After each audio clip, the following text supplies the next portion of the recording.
Well, let me say I'm delighted to be here. This is bully, being in this room with all these good Republicans and a few Democrats.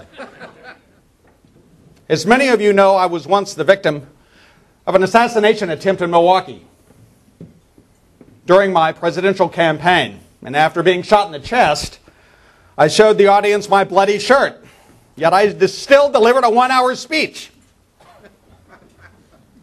What saved me, apart from my own strong body, were the pages of my 50-page manuscript folded over twice, which I suppose in some way proves the value of a long speech. I was also shielded by my glass case, which perhaps proves the merit of not having perfect vision.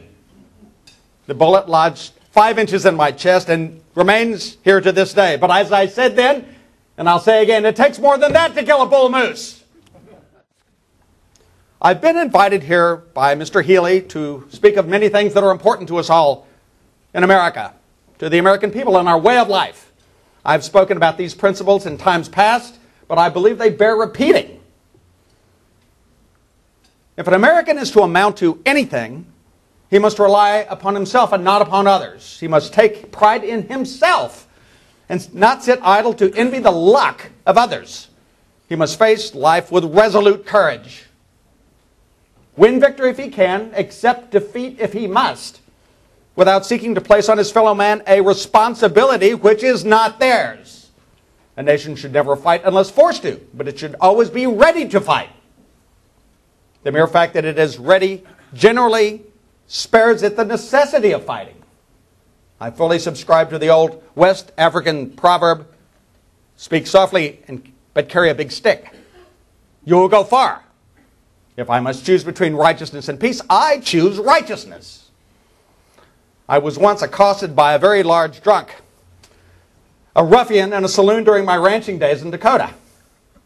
He stood over me, insisting that 4 eyes will treat, meaning that I would buy the next round of drinks for the other people there in that saloon.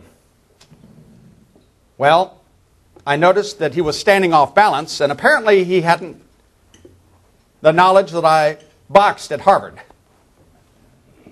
Well, with a few swift punches, I sprang to my feet, knocked the brute out, and so winning the respect of the onlookers. No one called me 4 Eyes thereafter. They used a term of endearment. Old 4 Eyes.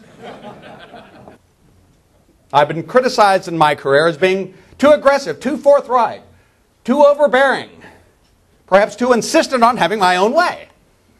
But I will never, ever apologize for upholding American prestige in the world stage, promoting the common good, upholding American interests at home and abroad, and keeping this nation safe from enemies, both foreign and domestic, wherever they may spring up.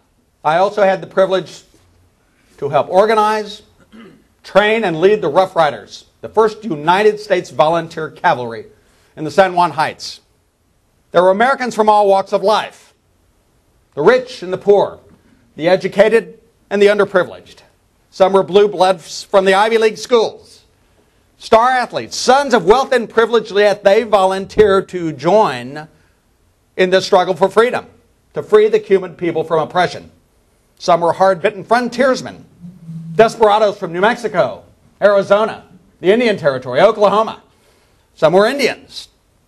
And one trooper, I'm sad to report, had been an agent for the Internal Revenue Service. Some have even called me King Theodore. Some have said that I wanted to be the center of attention at every occasion.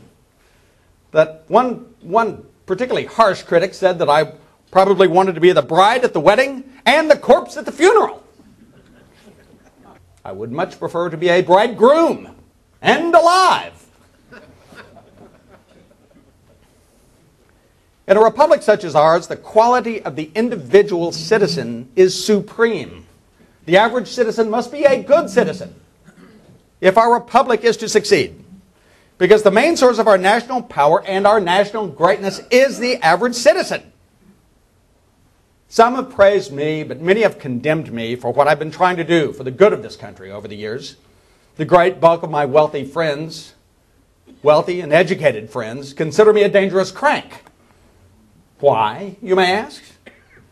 Not just because I believe that 1/2 of the population of this country, American women, cannot vote, while the other half, American men, can.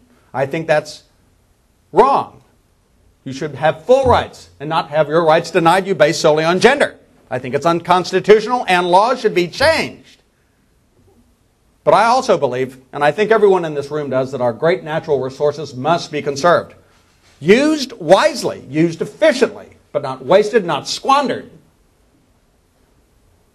We must not fall victim to the critic who scoffs at the virtues which I have described, because it is not the critic who counts, not the man who points out how the strong man stumbles, or where the doer of deeds could have done them better.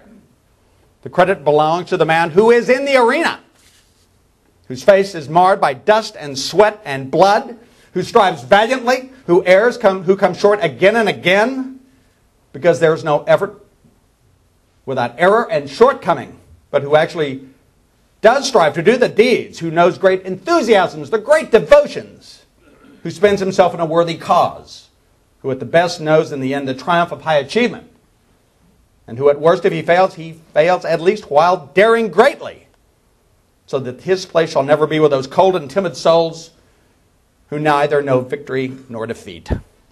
We can do anything we set our minds to. We're a great and noble people, and we should always be mindful of the responsibilities which that entails. God bless you, and God bless the United States of America. Thank you.